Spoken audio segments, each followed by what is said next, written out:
Vamos lá, meu povo, começar aqui para mais um vídeo falando sobre Corinthians e especificamente hoje Corinthians e Flamengo, o jogo de volta da Copa do Brasil, da semifinal, né? Da Copa do Brasil, um jogo que muita coisa já rondava o jogo antes dele acontecer, não tão diferente do que foi o jogo de ida da competição, em que o Flamengo ganhou de 1-0, o resultado que consagrou o Flamengo, já que a volta foi 0-0. Eu vou falar um pouco sobre o ambiente de antes do jogo, vou falar um pouco sobre o jogo em si, o resultado, a performance e tudo que cercou esse jogo, que ficou muito é, refém do acontecido, que foi a expulsão do Bruno Henrique. Mas antes de eu entrar no mérito do jogo em si, preciso dar alguns recados aqui para vocês. O primeiro é, por favor, se inscreve, curte esse canal aqui, que isso ajuda a gente a conseguir ir mais longe. O YouTube entende que a gente pode ser recomendado para mais pessoas, então se você se inscrever, você vai receber sempre a notificação de que mais vídeos saíram. Eu não pretendo falar aqui só de Corinthians, pretendo falar de outros clubes, e não só futebol brasileiro, como europeu, especialmente porque a gente está numa reta final de futebol brasileiro aqui, né? Futebol sul-americano, por assim dizer, e vai sobrar pra gente o futebol europeu. E obviamente que a gente não consegue ficar sem falar sobre futebol e sem assistir futebol. E então, para você conseguir ter mais conteúdos, para você conseguir receber sempre vídeos aí, para a notificação, você curte, você ativa o sino, você se inscreve, você comenta o que você achou. Se você concorda, se você discorda, você é sempre muito bem-vindo, contanto que você mantenha a sua educação, obviamente. E o segundo recado que eu tenho para dar é o seguinte: esse vídeo está sendo gravado para quem acompanha o canal de forma diferente, pois eu fiz uma vaquinha, um financiamento coletivo no meu aniversário, que foi uma semana e pouquinho atrás, e em prol de a gente conseguir comprar uma câmera, e eu consegui. Não foi a câmera que eu tinha comentado e tudo mais, mas a gente conseguiu ainda assim comprar uma ótima câmera, então muito obrigado a todo mundo que contribuiu. Esse vídeo está sendo gravado com essa câmera, então se não estiver no mesmo padrão de qualidade das outras, eu ainda estou aprendendo a mexer, mas eu tenho certeza que vai ser um grande avanço no canal,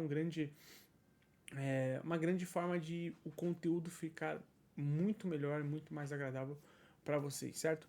E a quem eu tenho a agradecer por isso, eu separei os nomes de todas as pessoas que contribuíram para a vaquinha de aniversário, então se você não está afim de ouvir os nomes, sinto muito, você vai ter que ouvir mesmo assim, porque todas essas pessoas aqui fizeram com que esse vídeo fosse possível, tá certo? Então vamos lá, além de agradecer aqui, eu vou deixar uma tela no final, então se você quiser pular, ou se você foi uma das pessoas que você contribuiu com esse canal, você pode ir lá e ver o seu nome. Meu muitíssimo obrigado a Guilherme Calcete da Silva, Juliana Fernandes Picos, Alisson Ginadaio, Juliana Thaís Hildebrand, Gabriel Madeira Fernandes, Mariana Nogueira Arruda, Ana Beatriz Nardelli Pinto, Roger dos Santos Ochoa, Victor Araújo Damasceno Lima, Raul Barbosa dos Santos, Bárbara Belmonte de Oliveira, Rayane Ferreira dos Santos, Vitor Buena Ferreira de Freitas, Carlos Eduardo Fernandes e Maria Prazeres Danes Madeira. Todas essas pessoas fizeram com que esse vídeo fosse realmente possível com uma câmera especial, não um celular. E o que isso significa? Talvez na prática para vocês, não muito, mas em questão de qualidade de conteúdo, eu tenho certeza que isso vai ser um diferencial gigante daqui para frente, seja nos conteúdos que eu produzo aqui, seja nos conteúdos que eu produzo lá no Podcast Player 1, que se você não conhece, vai atrás lá no @Podcast Player 1, ou até mesmo no podcast Indiretando, que eu toco com meu amigo Vrido. Então, se você contribuiu, muito obrigado. E se você não contribuiu, tem outras formas de você contribuir. Como você faz isso? Como eu disse antes, se inscrevendo, comentando, certo? E compartilhando. Mas eu tenho certeza que você está afim de me ouvir falar sobre o jogo, né? Então vamos lá, vamos pro jogo. O jogo, antes de acontecer, ele passou por muitas coisas. O jogo começou muito antes do apito inicial, né? O jogo começa quando o Flamengo tinha. A diretoria do Flamengo fez um apelo para a CBF por lutar por uma mudança de data, e porque tinha data FIFA, então muitos dos seus jogadores foram convocados para a data FIFA, tanto que o jogo contra o Fluminense, que aconteceu no Maracanã no meio da semana, o Flamengo passou com grandes desfalques, né? E o Flamengo estava no direito dele de pedir uma mudança de calendário, bem como o Corinthians estava no seu direito. Eu não vou fazer aqui um juízo de valor muito grande, exceto pelo fato de que a Conmebol ela precisa ser mais coerente em relação às suas decisões e o calendário, né? Eu acredito que ambos os times tinham direitos de reclamar, né, de pedir mudanças ou pedir a permanência da data da partida, mas a partir desse momento a Conmebol ela tinha uma escolha. Ou ela catava e mudava o próprio regulamento, né? E mais uma vez não estou fazendo juízo de valor, o Flamengo luta pelo que é dele e é justo. Ou ele deixa pra lá e reconhece que o seu calendário destrói um time em que tem jogadores convocados para suas seleções. Então, o escolhido da vez foi que o Flamengo tivesse a sua vontade concedida. Assim como o Corinthians foi atrás de tentar proteger os seus interesses, o que também é muito justo, mas assim, a gente pode tentar ficar apontando o dedo para um lado ou para o outro, mas a verdade é que a CBF ela está completamente perdida diante de um calendário em que não faz nenhum sentido, né? Não à toa, acho que dá para dizer seguramente que o Arrascaeta chega na sua terceira temporada sem condição física na reta final da temporada, né?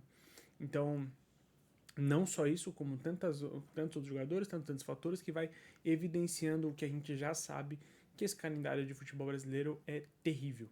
E infelizmente a gente não sabe quando isso vai mudar, porque o quanto eles puderem arrastar com isso, eles vão arrastar. Então, resta a nós torcer e esperar pelo melhor.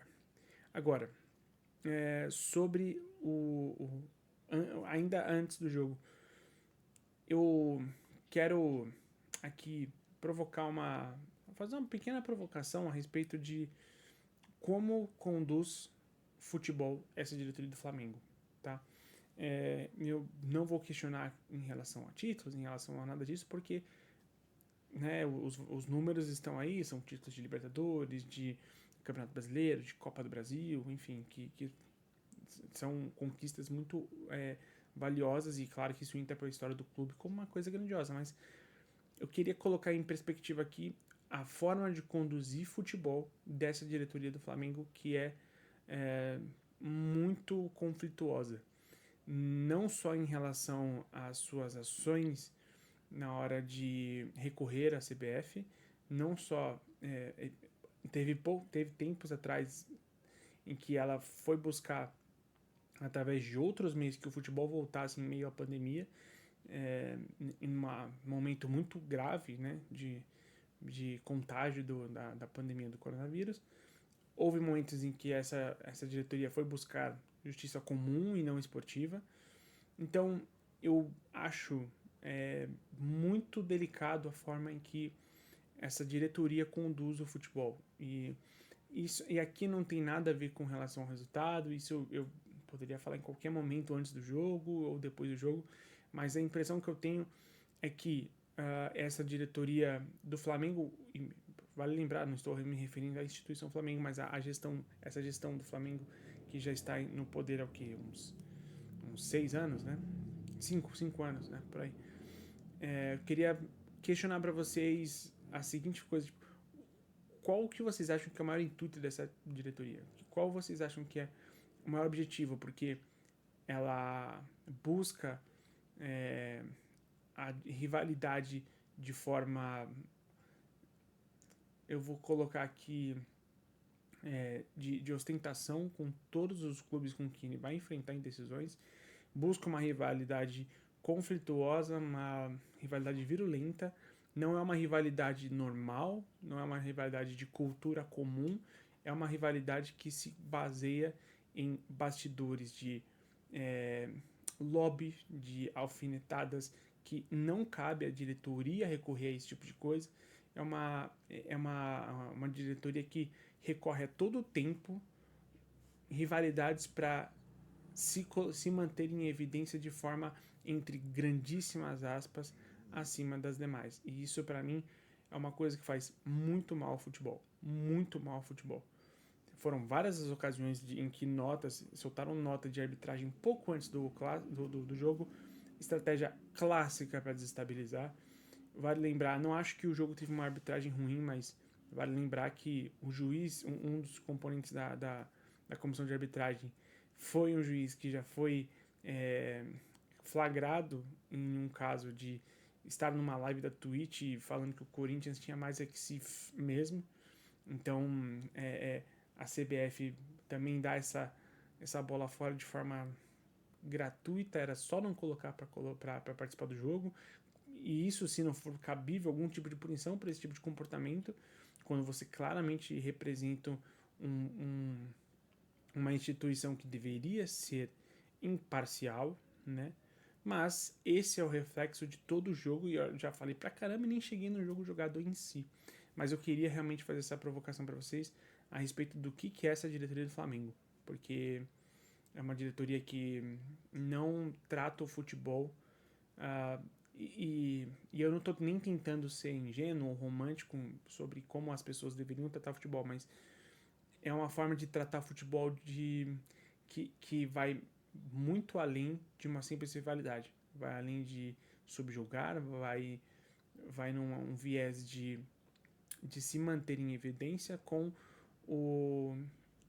uma soberba completamente descabível para o nível do futebol brasileiro. Era só isso que eu queria dizer. E o Flamengo é uma instituição gigante que eu acho que acaba, por alguns momentos, sendo prejudicado com a sua imagem com uma diretoria como essa. E acredite, como corintiano, eu sei. Eu sei o que é uma diretoria manchar a identidade do seu clube. Acreditem, eu sei muito bem como é isso.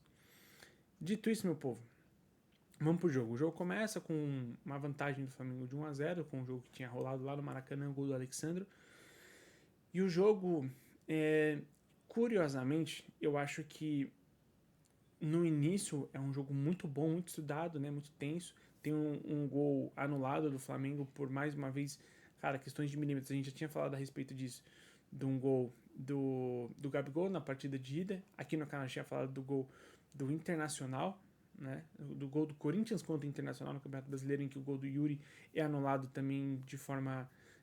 são milímetros à frente que cá entre nós não dá vantagem nenhuma, né? Mas regra é regra e a gente... Eu acho que a regra de impedimento tem que ser revista o quanto antes. Até os motoqueiros aqui concordam comigo, né? Como vocês podem ver. E o jogo ele vai sendo muito estudado, muito tenso. O ambiente da Neoquímica Arena completamente, né, efervescente, torcida cantando muito, as duas. A torcida do Flamengo também se fez presente no estádio do Corinthians. E isso foi um flamenguista passando. E eu acho que aos 27, né, minutos do primeiro tempo, um lance completamente infeliz do Bruno Henrique, em que ele vai tentar dominar uma bola que vem o alta pro Mateuzinho, ele acaba solando a cabeça do Mateuzinho. É um lance feio, estabanado até, né? Não acho que ele foi maldoso, acho que ele foi inconsequente, porque você não pode levantar o pé dessa forma, mostrando as travas da chuteira para um oponente que está na sua frente. Isso é muito irresponsável. Não acho que foi maldoso, repito, acho que foi só irresponsável, mas ainda assim merecido o cartão vermelho. E eu acho que essa situação é meio maluco o que eu vou dizer, tá? Mas eu acho que essa situação não favorece tanto o Corinthians. E não que favoreceu o Flamengo, não, claro que não. Um jogador a menos, já, ainda mais a qualidade do Bruno Henrique, é um problemaço pro Flamengo, né? Porque a partir dali ia se dispor um jogo de Corinthians ataca e o Flamengo defende, né? Mais uma vez concordando comigo. E aí, o Felipe Luiz ele coloca o Fabrício Bruno pro jogo, recua, tira o Gabigol, né? Um jogador perigoso e tal, e recua o seu time ia fazer um papel muito mais defensivo do que de fato propor jogo. A partir daí, por que eu falo que isso pro Corinthians não é necessariamente uma vantagem? A gente viu esse time jogar bem contra vários outros times que tinham que agredir o Corinthians, que tinham que sair pro jogo, que abririam espaços pro Corinthians. A gente viu esse time empatar com um Juventude que ficou muito tempo com 2 jogadores a menos dentro da Neoquímica Arena. Esse time não sabe jogar em vantagem, em questão numérica de jogadores em campo. Acho que o comportamento do time foi pouquíssimo inteligente. Eu não questiono em si as substituições do Ramon Dias. Eu questiono sim a instrução, porque uma vez que você tinha um jogador a mais, o Corinthians mesmo assim não pareceu ter um plano definido de jogo. Muitos jogadores entraram sem definição. Você entendia que você via aqueles jogadores, pô, entrou tal pessoa, o que função ele vai fazer? Qualquer uma. Não existia um plano. Quando entrou o Giovani, quando entrou o Pedro Henrique, quando entrou o Carrilho, quando entrou o Coronado, quando entrou, enfim, todos esses jogadores, você não tinha uma definição de como o time ia jogar. A partir daí, a partir do momento que você tem o Carrilho e o Giovani pela direita, pô, vocês vão se aproximar, vão tentar trocar passes vão tentar trocar passes, chegar o mais próximo da área possível, finalização na entrada da área. Não, era só vai lá. E o Coronado eu achei que entrou muito mal no jogo. O Coronado, cara, ele errou praticamente tudo que ele tentou. Acho que em diversos momentos em que você tem um a mais, o Corinthians buscava um lançamento em profundidade, quando em vez de fazer valer seu número a mais e se aproximar, ganhar território por toque de bola, um pouco mais por aproximação. É claro que assim, isso, né? Aqui, né? Aqui. Numa pranchetinha, qualquer um vence o jogo, né? Eu não entendo mais de futebol do que Ramon Dias e Emiliano Dias, mas essa é a impressão que eu tenho assistindo a performance do Corinthians contra o Flamengo. E acho que a performance especificamente do Corinthians, ela deixa muito a desejar porque a gente já viu esse filme antes. A gente já viu o Corinthians ter uma situação favorável em questão de clima, em questão de número de jogadores e não conseguir reverter isso em resultado. O Corinthians, mais uma vez, não consegue fazer isso. O Flamengo se fechou muito bem. Léo Ortiz fez uma partidaça, Fabrício Bruno fez uma partidaça, o Rossi fez uma partidaça. O Corinthians teve incontáveis cruzamentos errados em que o Rossi só saiu, encaixou a bola e valorizou o tempo, que era de se esperar também. Então, acho que para esse jogo especificamente, fica um incômodo muito grande com a performance do time. E honestamente, como corintiano, eu não fico tão chateado com o resultado. Perder é normal, é do jogo. Eu fico. Ainda mais quando a gente entende que o cenário do Corinthians no Campeonato Brasileiro, é tão problemático, né? Em questão de que ele precisa fazer das tripas coração para sair da zona de rebaixamento, para sair do perigo do rebaixamento. Então, uma distração a menos, que no caso era a Copa do Brasil, é claro, por mais que o corintiano queira a Copa do Brasil, o título mais caro que o corintiano não quer. Mas eu já venho dizendo aqui há alguns vídeos que o Corinthians tem que botar o time, sei lá, C, se é que existe um, para jogar as Copas e ir com o time titular e força máxima no Campeonato Brasileiro, que o título do Corinthians esse ano é não cair.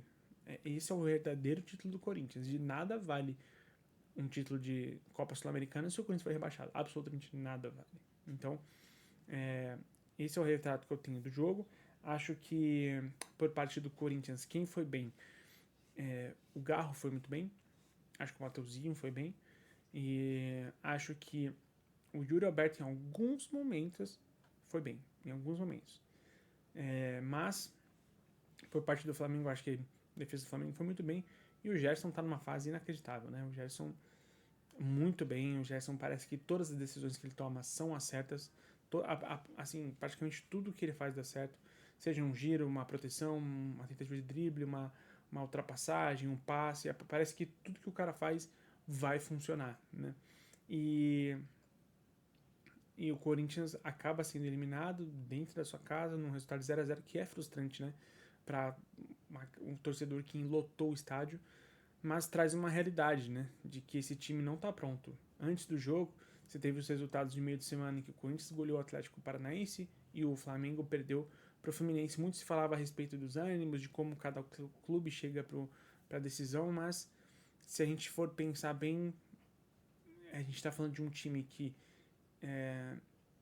pode ser instável, mas é muito mais pronto que o time do Corinthians, que pode ficar pronto para uma próxima temporada se resistir ao perigo do rebaixamento. Acho que o Corinthians, com a manutenção da sua estadia na Série A pro ano que vem, é um time que volta muito forte para brigar por título, imaginando em que esse elenco será mantido, que a comissão será mantida e assim por diante, né? Então, cada vez mais eu tento trazer o torcedor no canal aqui do Corinthians, falando do Corinthians, cada vez mais eu tento trazer o torcedor à realidade, de falar, cara, comece a assimilar uma realidade em que talvez em que o Corinthians esteja na Série B, e a realidade que eu passo agora é: entenda que esse cenário do Corinthians contra o Flamengo, mesmo com muitas dificuldades, consegue segurar o ímpeto do Corinthians e fazer valer o seu jogo. Então, eu acho que mostra que o Corinthians é promissor, mas não pronto. Certo, time? Então, esse aqui é a leitura que eu faço do jogo. Eu pergunto a você, você entendeu alguma coisa diferente? Você achou que o resultado foi injusto de alguma forma? Honestamente, não acho. O resultado foi bem justo. O Corinthians criou ali as suas chances, mas nada conclusivo. E se você discorda de mim, comenta aqui, tá? Curte esse vídeo, por favor, para dar uma moral pro canal. E segue lá nas mídias, no @KingWoods. Se você foi uma das pessoas que contribuiu, vai ser o banner agora que eu criei para poder agradecer a cada um de vocês, certo? Então, muito obrigado. A gente se vê no próximo vídeo. Até lá. Valeu.